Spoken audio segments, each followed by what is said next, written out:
군의 대응 상태, 포착 상황, 후속 조치 등에 대한 설명이 있었는데요. 저희가 한번 자세히 분석해 보도록 하겠습니다. 서정욱 변호사, 조기현 더불어민주당 법률위 부위원장 두 분과 함께 이야기 나눠보겠습니다. 안녕하십니까? 안녕하세요. 네. 자, 바로 조금 전에 이제 국방위 현안 보고가 진행이 됐기 때문에 이 부분부터 한번 짚어보도록 하겠습니다. 이제 그제 북한 무인기 5대가 영공 침범하는 사건이 있었고 관련해서 지금 군의 긴급 현안 질의가 있었는데 먼저 지금 현안 질의 어떻게 들으셨습니까? 저는 이제 이번 대응을 보면서요, 국방에서 가장 중요한 게 유비 무환, 이게 가장 중요한 겁니다. 네. 평상시에 대비가 돼 있어야지 걱정이 없는 거죠. 이게 유비 무환이에요. 근데 이번에 우리 대응을 보면 무비 유환, 오히려 이제 거꾸로 된 거죠. 네. 무비 대응이 평소에 대비가 전혀 없었으니까 유환, 걱정이 있는, 이렇게 봅니다. 드론이요, 북한에서 이제 2014년, 그다음에 17년에 상주까지 왔잖아요. 성주 말씀이시죠? 그 사드 기지 네네네. 성주. 네네. 그런데 그만큼 이게 북한이 2번 침투한 게 있고, 또 최근에 북한의 무인 비행기가 1000여 대 육박한다, 이런 보고도 있고. 네. 그리고 이제 요즘 우크라이나 러시아 전쟁 보면 드론이 이게 얼마나 활용도가 높아지잖아요. 그렇다면 이게 충분히 저희가 대비를 했어야죠. 그런데 이번에 국회 예산만 보더라도 두 개 한 260억 정도가 삭감됐지 않습니까? 그 중요한 게. 네. 따라 저는 그동안 이게 17년 이후에 과연 이제 우리가 뭘 준비했느냐, 아무 행기 없다는 거죠. 그래서 이번에 영공이 완전히 뻥 뚫려버린 거 아닙니까? 따라서 저는 이번에 철저하게 원인을 규명하고, 그리고 이제 필요하다면 책임자도 문책하고, 앞으로 이제 방공망 있잖아요. 네. 이것도 이게 다시 한번 재정비하는 이런 데 계기가 되야 된다 봅니다. 어떻게 좀 들으셨습니까? 일단 군 당국의 설명을 들으면 이 조치나 대응이 뭐 정상적으로 이루어진 것 같이 이제 설명을 하고 있는데요. 네네. 국민들이 느끼는 불안감에 전혀 지금 호응을 하지 못하고 있는 것 같습니다. 오늘 현안 질의에 군의 입장도 그렇고 정부가 지금 보이는 태도도 그렇다고 생각되는데요. 전체적으로는 현재 군 통수권자가 윤석열 대통령이십니다. 현 정부 하에 우리 영공이 뚫렸고 5시간 동안 북한의 무인 비행기가 서울 항공까지 누비고 다녔습니다.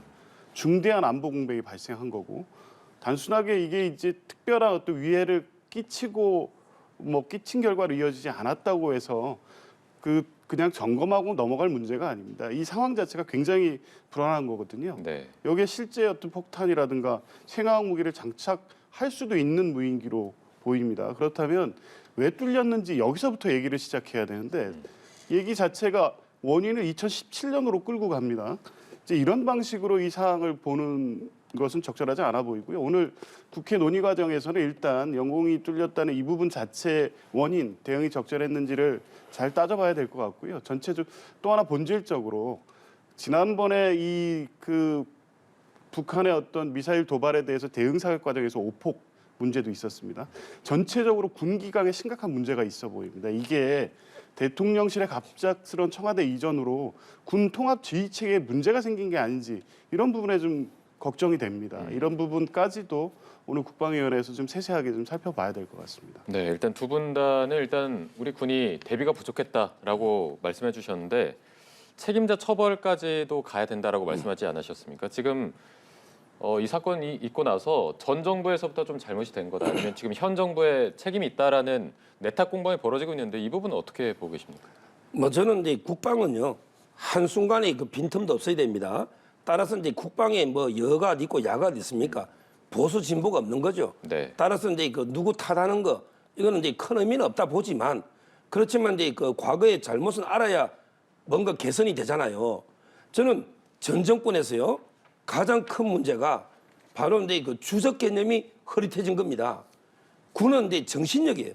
결국 이 정신전력이 제일 중요한 겁니다. 사기 문제나 요즘 여기 러시아 우크라이나 보잖아요.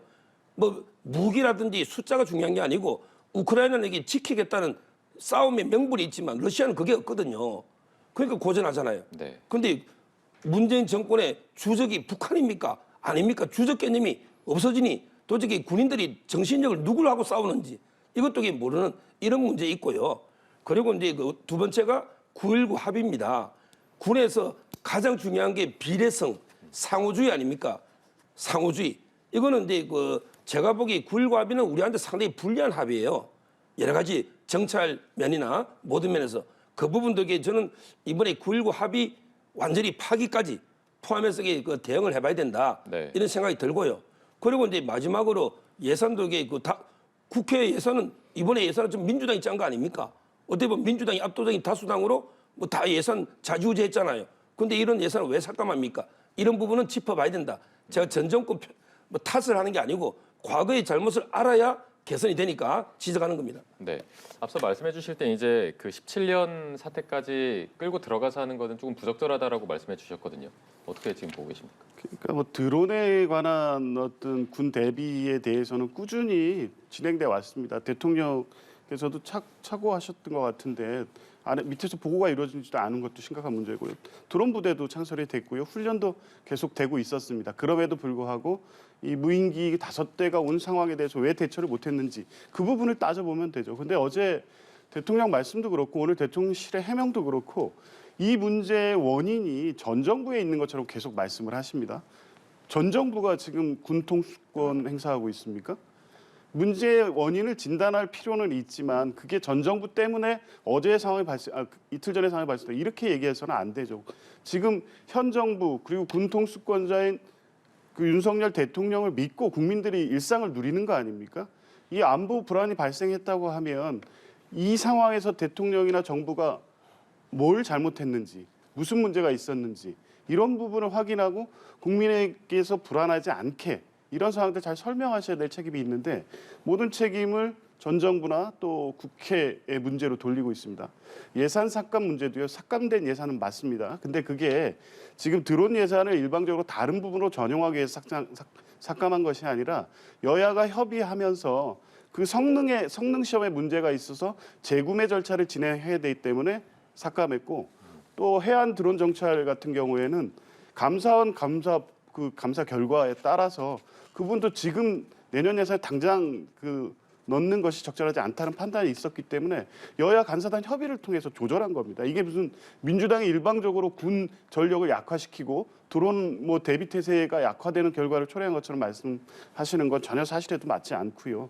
그런 측면에서 보면 자꾸 이 문제에 대비 현재 군이 대응을 잘 못했다고 오늘 경로하셨다고 하는데 문제를 그렇게 따져 들어가고 국민을 상대로 해서는 적절히 대응하지 못했던 부분에 사과하시고 해야 될 대통령께서 이 문제 전 정부의 문제로 자꾸 끌고 간다고 하면 그럼 앞으로 어떻게 할 거냐에 대해서 국민들이 어떻게 생각하시겠습니까? 또 이런 문제가 생기면 또 적절히 대응 못한 거 전 정부의 책임으로만 그렇게 떠넘기고 끝내실 겁니까? 물론 대비책을 철저하게 만든다고는 하시지만 문제의 원인과 진단을 자꾸 그런 식으로 끌고 가시면 국민들이 신뢰할 수가 없다고 봅니다. 일단 대통령의 좀 사과가 필요하다고 보십니까? 당연합니다. 왜냐하면 이게 이 북한이 무인기를 침투시켰다는 것 자체의 문제가 아니라 5시간 동안 서울 항공까지 누리고 실제 지금 용산 대통령실도 촬영됐을 것이라는 어떤 문제 제기도 있지 않습니까? 그리고 국민들께서 되게 불안한 과정을 거쳤고요. 어제 오늘 동안은 새떼들 보거나 풍선을 보고도 지금 전투기가 출격하고 있습니다. 이런 상황에 대해 국민들이 굉장히 불안해하고 있는 거거든요. 네. 이후에 드론을 무인기를 통해서 실제 어떤 국민 생명의 위협을 가할 수 있는 상황이 발생될 수 있다는 불안감이 있기 때문에 적어도 이틀 전 안보 공백이 발생한 부분에 대해서는 사과하시고 이후에 철저하게 대비하겠다는 약속을 해주실 필요가 있다고 봅니다. 어떻게 좀 들으셨습니까? 이런 게 그 안보를 자꾸 정쟁으로 몰고 가는 거예요. 지금 이게 윤석열 대통령 대응이 잘못된 게 뭐가 있습니까? 지금 보세요. 침범 즉시 격추해라. 얼마나 이게 타당한 지시입니까? 격추해라. 지시했잖아요. 우리 옛날 문재인 정권 때 그렇게 했습니까? 북한이 연락사무소 막 불태우고 폭발해도 한마디 말도 못했지 않습니까? 그때는. 근데 이번에 당당히 격추해라. 자, 두 번째. 국방에 중요한 게 비례 상호주의입니다. 그래서 이제 무인기 한 대에 우리 2세대 보내라. 아주 타당한 지시를 한 거 아니에요. 그리고 이제 그 세 번째, NSC를 안 했다 하는데 지금 이게 급박하고 현존하는 위험에 NSC 할 시간이 언제 어디 있어요? 대통령이 실시간으로 안보 상황 회의하면서 지시하고 있잖아요. 상황을 인지하고 제가 보기에 완벽하게 지시하고 대처했는데 물론 이게 그 전에 우리 무기 체계가 안 돼서 100발을 쏘고도 이게 격추 못 시킨 잘못이 있지만 이게 대통령 잘못입니까? 지금 이번에 대통령 된 윤석열 대통령 잘못입니까? 아니잖아요. 무조건 이게 뭐 사과해라 이렇게 정정할 게 아니고 그 원인을 냉정하게 저는 분석해보고 앞으로 대비를 해야 된다 이래 보는 거예요. 네. 야당에서는 지금 뭐 대통령실 안보실 등 용산의 어떤 미흡함을 지적하는 부분도 있는데 정확히 어떤 부분을 지적하는 겁니까? 일단 지금 말씀하셨지만 NSC 개최 문제예요. 정말 급박하고 개최할 수 없는 상황이 있었다고 하면 그 직후라도 개최했었어야 한다고 봅니다. 이런 상황에 NSC를 개최 안 하면 도대체 언제 NSC를 하겠다는 거죠? 중대한 안보 위협이 발생할 때 즉각 소집되는 겁니다. 전 정부에서는 필요하면 새벽에도 소집됐습니다. 왜냐하면 이 안보에 관련된 판단은 매우 신중해야 됩니다. 잘못된 판단이 국민 전체의 생명에 위협을 가할 수 있기 때문에 매우 신중해야 되기 때문에 안보 관련 부처들이 모여서 정보를 같이 분석하고 현황을 분석하고 어떻게 대응할지에 대한 대통령의 마지막 판단까지를 구해야 되기 때문에 이럴 때일수록 반드시 개최됐어야 된다고 봅니다. 대통령께서 강력하게 대응했다는 취지로 확전을 각오하고 했다. 이런 게 대통령실의 설명이고요. 드론을 2세대도 보냈다. 말씀하신 격추 지시를 했다고 하는데 되게 불안하고 위험한 발언입니다. 확전을 각오하는 대응을 하라는 지시를 했는데 NSC도 열리지 않고 안보협의회가 누가 어떻게 구성이 돼서 어떤 정보를 가지고 판단했는지도 알 수 없는 결정을 했다는 겁니다. 이게 실제 그런 지시를 했는지는 모르겠습니다만 강력한 대응을 강조하기 위해서 하신 말씀인지 모르겠는데 확전을 각오한 대응을 지시를 하는데 NSC를 열지도 않고 이런 지시를 했다는 것 대단히 걱정스러운 일 아닌가요?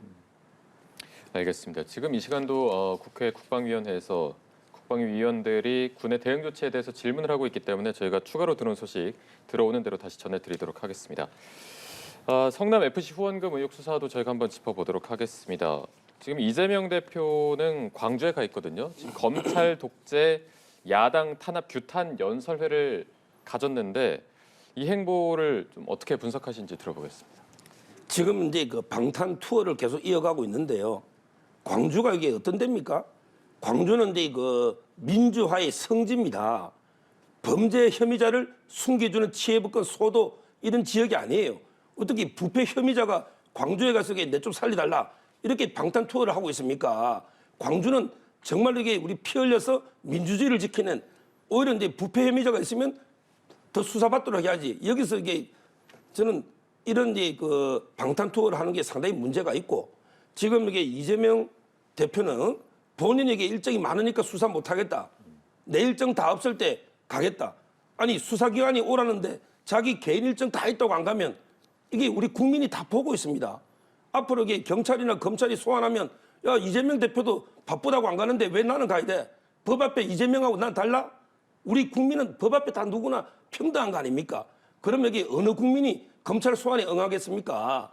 빨리 지금이라도 이게 개인 일정이 중요합니까? 국가에서 범죄 혐의자면 가서 이게 강제 수사 아닙니까? 따라서 지금이라도 이게 빨리 저는 출석해야지. 이렇게 전국 돌면서 뭐 말도 안 되는 게 뭐 독재 어떻고 야당 탄압 이런 이게 개변으로 할 게 아니고 빨리 이게 출석해서 성실하게 조사받는 게 우리나라 이게 그 법치에 저는 기한다 이렇게 봅니다. 네, 말씀해주신 대로 오늘이 이제 검찰이 출석해달라고 한 날이고 이재명 대표는 어제부터 호남 순회 일정을 이어가고 있거든요. 지금 상황에서 호남을 찾고 광주를 찾은 이 행보에 대해서 어떻게 분석하고 계십니까? 원래 전국 투어로 예정된 일정이었고요.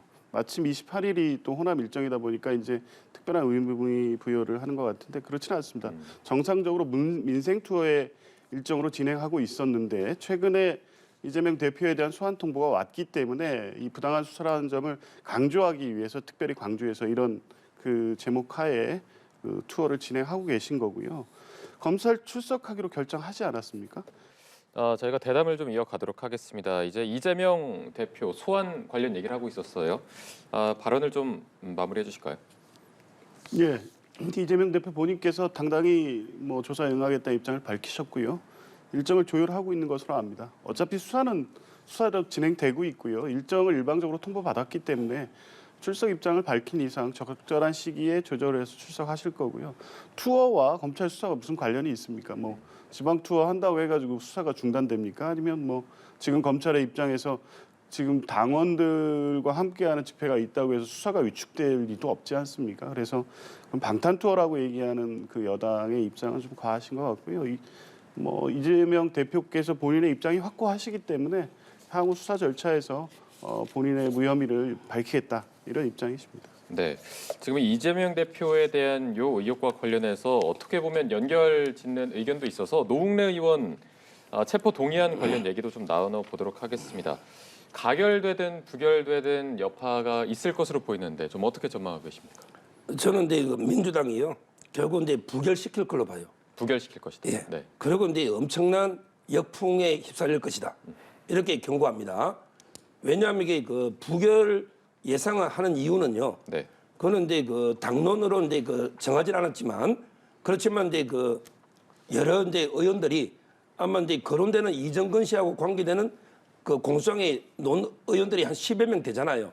그러니까 이제 노웅래 의원이 뭐라 했냐면 내만 이게 구속되는 게 아니고 내가 되면 이게 다른 사람들한테도 칼날이 갈 수 있다. 이런 식으로 이게 호소를 하고 있어요. 그래서 아마 이제 그 민주당 내에서도 좀 이게 그 방탄해야 된다. 이런 여론이 높아서 저는 이제 불교될 거로 이렇게 보는데 근데 문제는 혐의가요. 혐의가 이제 6천만 원만 있는 게 아니에요. 그것도 이제 증거인멸 부인하시니까 있지만 실제 장롱에서 3억이 나왔거든요. 이게 증거가 없어서 기소는 못했지만 그렇지만 이제 그 의심이 가잖아요. 재질로 보면 왜 그러냐면 이게 그 부모님 뭐 부의금은 8년 전에 아버님 돌아가신 거고 출판 기념에도 그 이후에 띠에 날짜가 있거든요.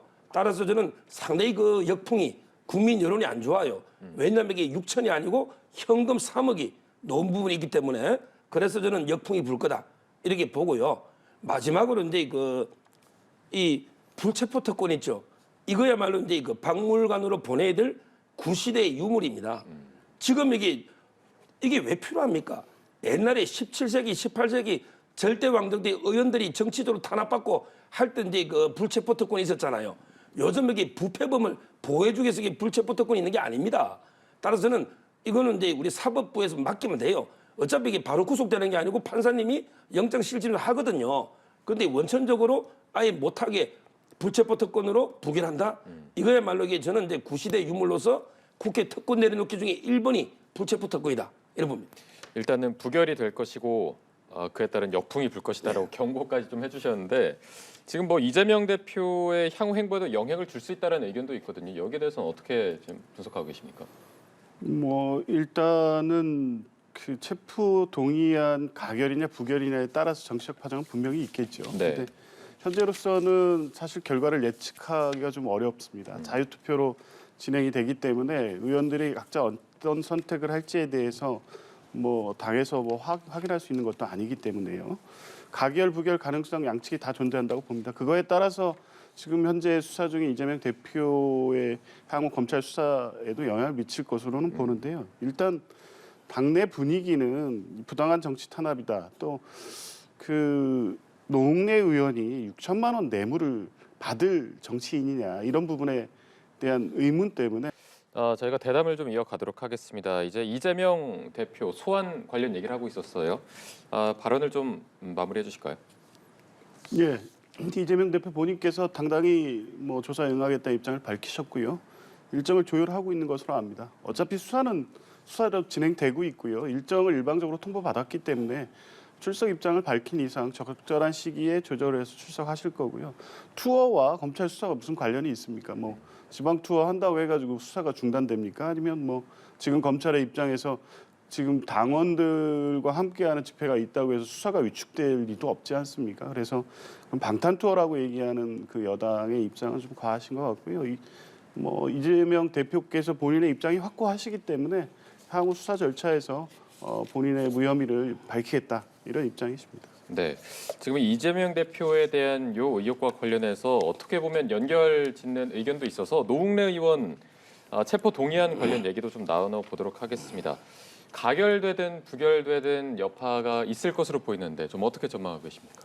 저는 이제 그 민주당이요 결국 이제 부결시킬 걸로 봐요. 부결시킬 것이다. 예. 네. 그리고 이제 엄청난 역풍에 휩쓸릴 것이다. 이렇게 경고합니다. 왜냐하면 이게 그 부결 예상하는 이유는요. 네. 그거는 이제 그 당론으로 이제 그 정하진 않았지만 그렇지만 이제 그 여러 이제 의원들이 아마 이제 거론되는 이정근 씨하고 관계되는 그 공수장의 논 의원들이 한 10여 명 되잖아요. 그러니까 이제 노웅래 의원이 뭐라 했냐면 내만 이게 구속되는 게 아니고 내가 되면 이게 다른 사람들한테도 칼날이 갈 수 있다. 이런 식으로 이게 호소를 하고 있어요. 그래서 아마 이제 그 민주당 내에서도 좀 이게 그 방탄해야 된다. 이런 여론이 높아서 저는 이제 불교될 거로 이렇게 보는데, 근데 문제는 혐의가요. 혐의가 이제 6천만 원만 있는 게 아니에요.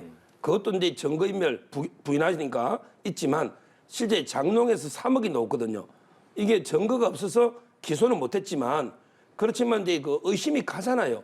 재질로 보면 왜 그러냐면 이게 그 부모님 뭐 부의금은 8년 전에 아버님 돌아가신 거고 출판 기념회도 그 이후에 띠에 날짜가 있거든요. 따라서 저는 상당히 그 역풍이 국민 여론이 안 좋아요. 왜냐하면 이게 6천이 아니고 현금 3억이 놓은 부분이 있기 때문에 그래서 저는 역풍이 불 거다 이렇게 보고요. 마지막으로 이제 이 불체포 특권 있죠. 이거야말로 이제 그 박물관으로 보내야 될 구시대의 유물입니다. 지금 이게 왜 필요합니까? 옛날에 17세기, 18세기 절대 왕정 때 의원들이 정치적으로 탄압받고 할 때 이제 그 불체포 특권이 있었잖아요. 요즘 이게 부패범을 보호해주기 위해서 이게 불체포 특권이 있는 게 아닙니다. 따라서는 이거는 이제 우리 사법부에서 맡기면 돼요. 어차피 이게 바로 구속되는 게 아니고 판사님이 영장 실질을 하거든요. 그런데 원천적으로 아예 못하게 불체포 특권으로 부결한다?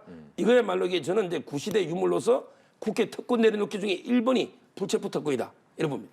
일단은 부결이 될 것이고 그에 따른 역풍이 불 것이다라고 경고까지 좀 해주셨는데 지금 뭐 이재명 대표의 향후 행보에도 영향을 줄 수 있다는 의견도 있거든요. 여기에 대해서는 어떻게 지금 분석하고 계십니까? 뭐 일단은 그 체포 동의안 가결이냐 부결이냐에 따라서 정치적 파장은 분명히 있겠죠. 네. 근데 현재로서는 사실 결과를 예측하기가 좀 어렵습니다. 자유투표로 진행이 되기 때문에 의원들이 각자 어떤 선택을 할지에 대해서 뭐 당에서 뭐 확인할 수 있는 것도 아니기 때문에요. 가결 부결 가능성 양측이 다 존재한다고 봅니다. 그거에 따라서 지금 현재 수사 중인 이재명 대표의 향후 검찰 수사에도 영향을 미칠 것으로는 보는데요. 일단 당내 분위기는 부당한 정치 탄압이다. 또 그 노웅래 의원이 6천만 원 뇌물을 받을 정치인이냐 이런 부분에 대한 의문 때문에 실제 노웅래 의원의 소명에 대해서 어느 정도 수긍하는 분위기는 있습니다. 다만 이제 그럼에도 불구하고 어찌됐든 검찰이 이렇게 압수수색도 계속 들어오고 있고 수사를 하고 있는 상황에서 가결될 경우에 정치적 파장을 또 정치적으로는 고려하지 않을 수 없기 때문에 네네. 의원들 개인의 선택이 어떻게 연결될지는 모르겠습니다만 그 결과 이후에 향후에 이제 그 파장에 따라서 이재명 대표에 대한 수사 문제도 좀 봐야 될 것 같습니다. 이게 당론을 말씀해 주신 대로 정하지 않았기 때문에 지금 민주당 내부에서는 좀 분위기가 어떤 식으로 형성이 되고 있습니까? 어쨌든 최근까지 분위기는 노웅래 의원의 소명이 일리가 있다. 소명하는 내용이 신뢰할 만하다는 분위기가 있었고요. 근데 또 최근에 검찰의 노웅래 의원에 대한 수사 분위기 보면 어제도 또 압수수색이 들어왔더라고요. 네네. 오늘 이 체포동의안 표결을 앞두고 있는데 지난번에 압수수색하고 뭐 어떤 이유에서인지 모르겠는데 어제 또 압수수색 들어왔습니다. 국회에 대한 압박이죠. 이게 실제 무슨 확보되지 않은 증거가 있다고 보기 어렵거든요. 지난번에 압수수색을 했고 이런 분위기도 이런 영향을 미칠 수 있다고 봅니다. 간단하게 이 부분 지금 어제 국회 추가로 압수수색한 부분 어떤 의미가 있다고 보십니까? 그거는 이제 그 돈을 주고요. 그리고 이제 그 청탁의 내용에 따라 공공기관의 자료를 받는 거 이게 이제 국회에서 받아는 거 혐의가 있기 때문에 압수수색을 한 거고요. 저는 뭐 6천을 이게 그 노웅래 의원이 안 받았다 그처럼 이게 말씀하시지만 이미 이전것 이 그 녹음된 녹음 파일이 이게 몇만 개가 된다. 증거가 이게 녹음이 증거의 왕 아닙니까? 네. 이미 그 물적 증거도 충분할 거고요. 아니 돈을 아예 안 받을 그런 청렴한 분이 장롱에서 3억이 왜 나옵니까? 그것만 보더라도 저는 충분히 열심히 간다 이래 봅니다. 네, 알겠습니다. 오늘 말씀은 여기까지 저희가 들어보도록 하겠습니다. 지금까지 서정욱 변호사, 조기현 더불어민주당 법률위 부위원장 두 분과 함께했습니다. 고맙습니다. 감사합니다. 고맙습니다.